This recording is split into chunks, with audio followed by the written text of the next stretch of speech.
Assalamualaikum warahmatullahi wabarakatuh. Kali ini saya akan menerangkan mengenai manajemen risiko dengan studi kasus manajemen risiko bencana di Kabupaten Jember.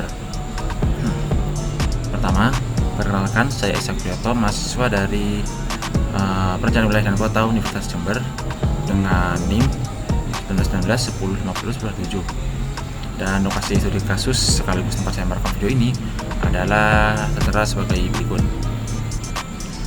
Pembahasan yang akan dijabarkan pada kali ini yang pertama adalah identifikasi kawasan, lalu dilanjutkan dengan rumusan masalah, tinjauan teori, fakta analisa, dan penyelesaian, lalu dilanjutkan yang terakhir dengan kesimpulan. Yang pertama, identifikasi kawasan. Sebagai daerah otonom, Kabupaten Jember memiliki batas-batas teritorial dan luas wilayah. Kabupaten Jember memiliki luas wilayah 3.263,34 km persegi atau sekitar 329.333,94 hektar. Dengan batas wilayah administrasi Kabupaten Jember adalah di utara Kabupaten Bondowoso dan sekitar Kabupaten Probolinggo, di sebelah timur berbatasan dengan Kabupaten Banyuwangi, di sebelah selatan berbatasan dengan Samudra Indonesia, dan di sebelah barat berbatasan langsung dengan Kabupaten Lumajang. Secara administratif, wilayah Kabupaten Jember terbagi menjadi 31 kecamatan, terdiri atas 28 kecamatan dengan 225 desa dan 3 kecamatan dengan 22 kelurahan. Secara geografis, Kabupaten Jember terletak pada domisili sebagai berikut: Pucuk Timur, dan Utang Selatan sebagai berikut.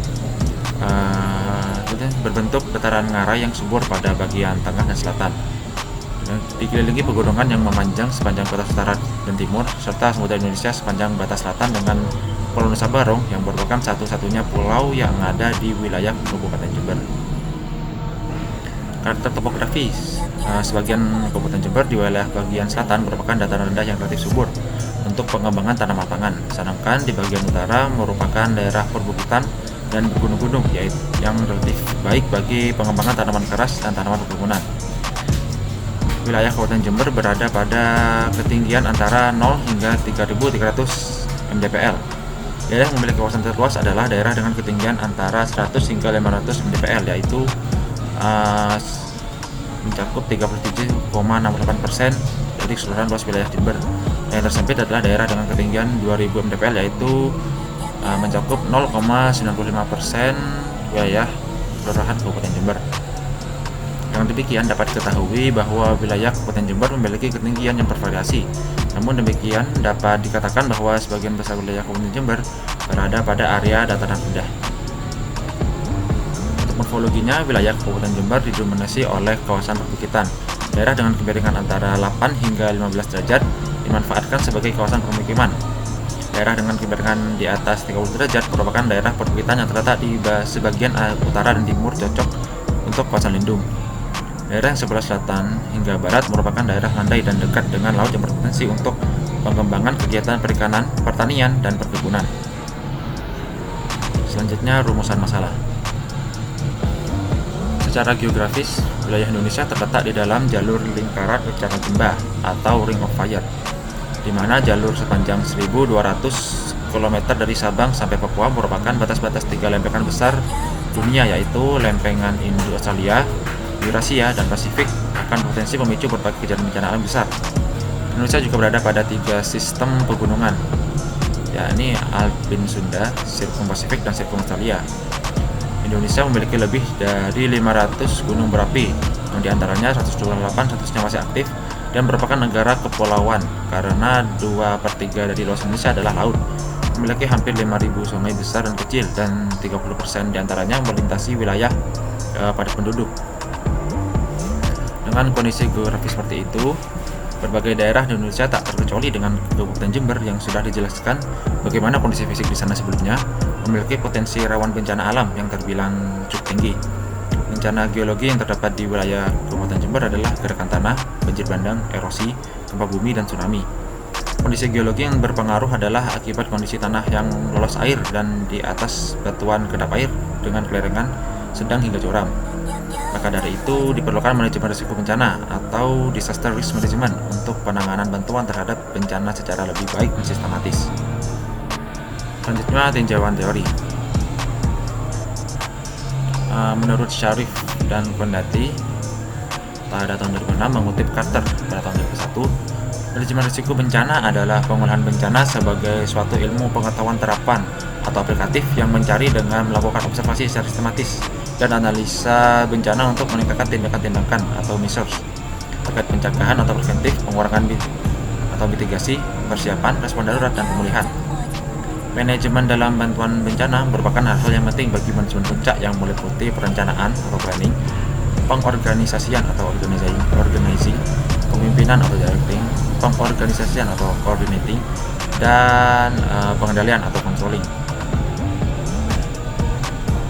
Lalu menurut Anan SRD atau tahun 2003, penanggulangan bencana secara struktural merupakan penanggulangan bencana yang menitik beratkan perencanaan dan perancangan serta pembangunan struktural atau fisik sebagai dasar konsentrasi dalam penanggulangan bencana. Sedangkan penanggulangan bencana struktural lebih menitik beratkan pada masalah-masalah sosial atau struktural, dampak sosial yang akan berkembang pada saat kejadian dan pasca kejadian bencana. Fokus perhatian dari penanggulangan bencana struktural adalah mengupayakan suatu sistem regulasi yang mengatur semua aspek sosial di sebuah masyarakat yang terkena dampak bencana. Kedua perspektif tersebut memiliki prioritas yang sama dalam kadarnya masing-masing.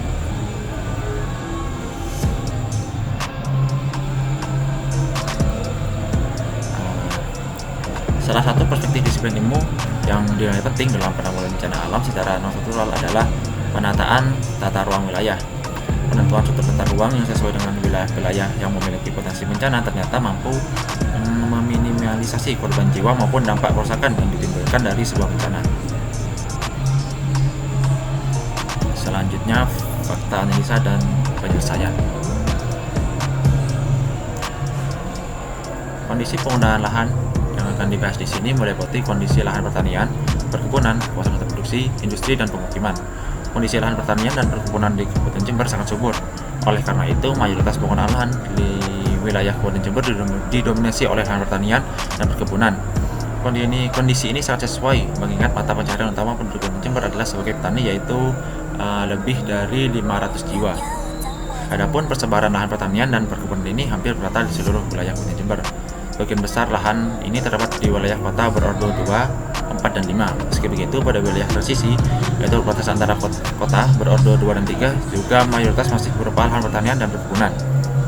Kawasan hutan produksi yang ada di Kabupaten Jember adalah berupa hutan jati dan hutan kayu lainnya. Persebaran kawasan hutan produksi ini berada di kawasan perbatasan Kabupaten Jember dengan kabupaten-kabupaten lainnya. Misalnya pada sebelah utara Kabupaten Jember yang berbatasan dengan Kabupaten Bondowoso dan sebelah timur yang berbatasan dengan Banyuwangi. Selain itu, kawasan hutan produksi juga banyak ditemui di bagian selatan Kabupaten Jember yang berbatasan langsung dengan Samudra Indonesia. Untuk kawasan industri di Kabupaten Jember mayoritas berupa industri pengolahan hasil pertanian dan perkebunan yang mengolah tembakau. Persebaran lokasi industri ini berada di wilayah bagian barat dan timur Kabupaten Jember, yaitu di Kecamatan Bangsal-Sari, Rangipuji, Balung, Jenggawah, Arjasa, Pakusari, Kalisat, dan di Sukowono. Untuk kawasan permukimannya, persebarannya merata di Kabupaten Jember dengan kepadatan rendah hingga sedang. Sedangkan untuk kawasan permukiman di wilayah Kota Berdo 2, yaitu Kecamatan Kulates, Kecamatan Patrang, dan Kecamatan Sumbersari memiliki beratan sedang hingga tinggi.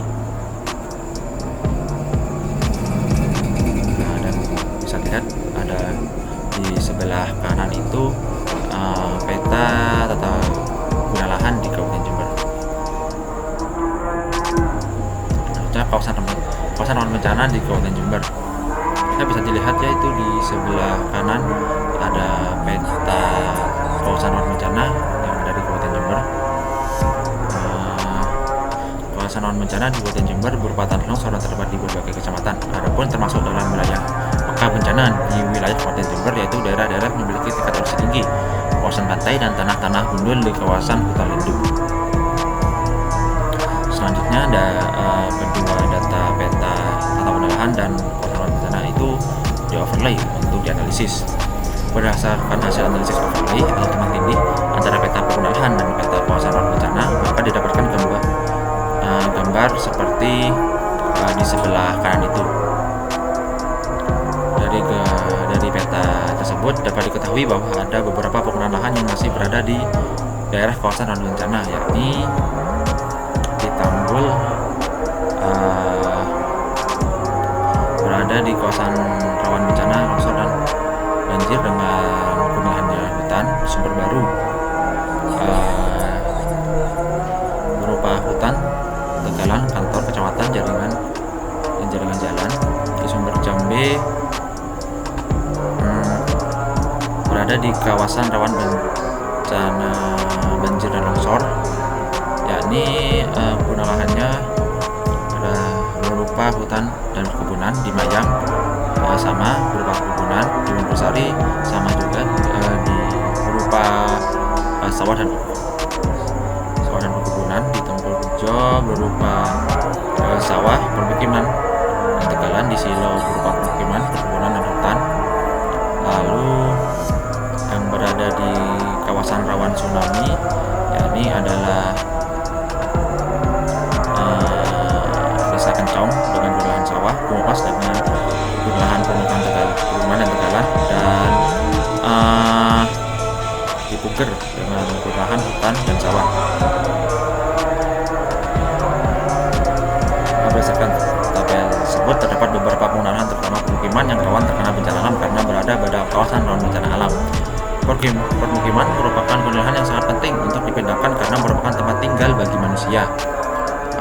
Dan manusia ini merupakan faktor terpenting yang harus diselamatkan dalam upaya mitigasi bencana.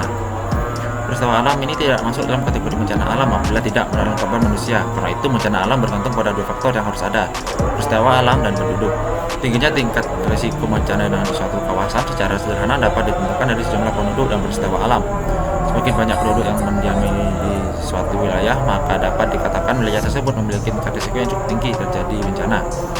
Permukiman yang diprediksi terkena dampak peristiwa alam terdapat di Kecamatan Kumas, Kecamatan Purjo, dan Kecamatan Silo. Yaitu lahan sawah, perkebunan, dan tegalan merupakan faktor penting kedua yang harus dipindah, mengingat manusia mencari penghidupan dari sana. Lahan sawah, perkebunan, dan tegalan yang harus dipindahkan terdapat di Kecamatan Sumber Baru, Kecamatan Sumber Jambe, Kecamatan Mayang, Kecamatan Bersari, Kecamatan Tempurjo, Kecamatan Silo, Kecamatan Kencong, Kecamatan Kumas, dan Kecamatan Puger. Sementara hutan tidak begitu penting untuk dipindahkan dan memang seharusnya kawasan rawan bencana diperuntukkan untuk gunakan hutan. Berikut arahan penataan ruang untuk penggunaan lahan di Kabupaten Jember dapat dilihat di sebelah kanan. Lalu untuk rekomendasi penanganannya, untuk kawasan yang berada di kawasan rawan bencana tsunami, untuk permukiman yang terletak di daerah rawan bencana tsunami sebisa mungkin direlokasi ataupun direncanakan dibangun dengan kekuatan rendah. Untuk bangunan yang terdapat pada daerah rawan bencana sebaiknya harus memenuhi beberapa persyaratan yang telah disebutkan oleh Pedoman Perencanaan Pengungsian Tsunami. Berikut, yang pertama, bangunan pada daerah aman seharusnya memiliki pagar pengamanan untuk mencegah hempasan gelombang pada bangunan. Yang kedua, konstruksi bangunan pengungsian sebaiknya tahan terhadap terjangan puing bangunan dan tanpa gelombang tsunami, dan juga bangunan itu sendiri sebaiknya hanya mengeluarkan puing yang seminimal mungkin. Lalu dibuatkan jalan atau jalur khusus yang memungkinkan untuk mengevakuasi penduduk satu tsunami tadi. Dibuat bangunan shelter atau bangunan sebagai tempat untuk evakuasi penduduk saat tsunami terjadi dengan bangunan yang tahan terhadap gempa, masih aman dari jangkauan tsunami, dan dapat ditempuh penduduk dengan berjalan kaki. Dibuat dan lestarikannya hutan mangrove di sepanjang pesisir guna mengurangi dampak dari tsunami itu.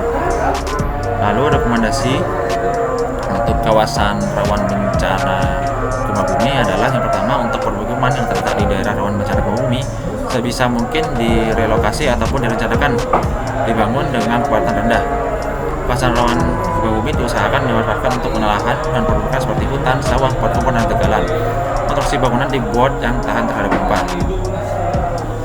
Lalu untuk rekomendasi kawasan rawan bencana longsor, untuk permukiman yang terletak di daerah rawan longsor sebisa mungkin direlokasi ataupun direncanakan dibangun dengan kekuatan rendah. Rehabilitasi dan konservasi tanah pada kawasan rawan bencana longsor, mengendalikan penggarapan lahan pada daerah perhutan gunungan, melarang pencetakan lahan sawah pada kawasan terjal potensi longsor, dan mengkonversi kepala sawah dan konversi sawah tanda hujan untuk terlanjur menjadi kawasan produksi.